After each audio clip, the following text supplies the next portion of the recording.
À cette époque, les Assyriens avaient déjà commencé à envahir. Et ils ont commencé par le nord.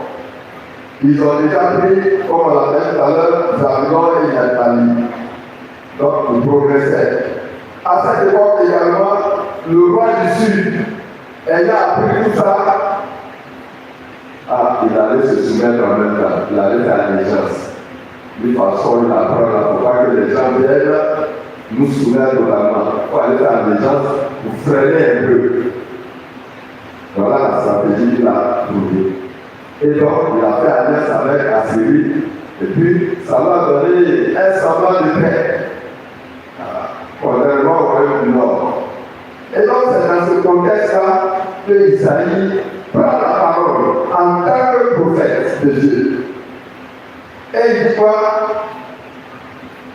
Pays de Zabulon et pays de Naphtali.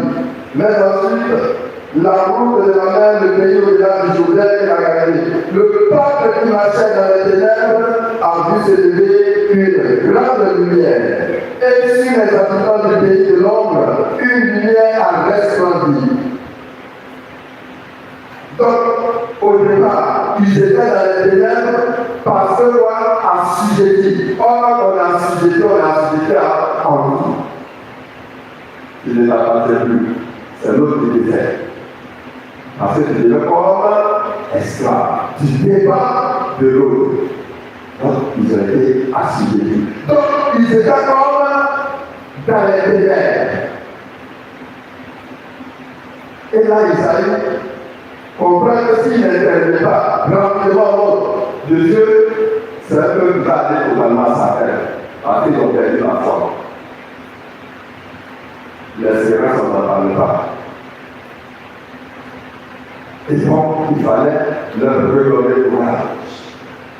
Et pour leur redonner courage, les essais de la Bible dit, à travers ce passage-là, il prend l'exemple d'autrefois. Et il fallait qu'il prenne l'exemple surtout de Gédéon, un jeune juge. Vous savez, quand il n'y avait pas encore la monarchie à cette époque, Dieu suscitait ce qu'on appelle les juges pour aider le peuple à garder la foi. Donc, au temps de Gédéon, on dit qu'ils étaient le peuple était envahi. Mais avec 300 hommes seulement, il a pu prendre le dessus.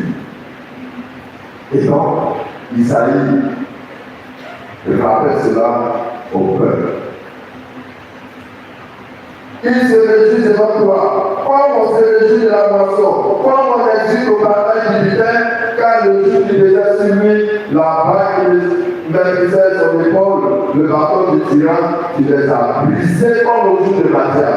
Justement, c'est eux, les Madianites, qui avaient assujetti au temps de Gédéon le peuple d'Israël. Et donc, en prenant cet exemple, Isaïe est en train de dire, rappelez-vous, autrefois, ce qui s'est passé.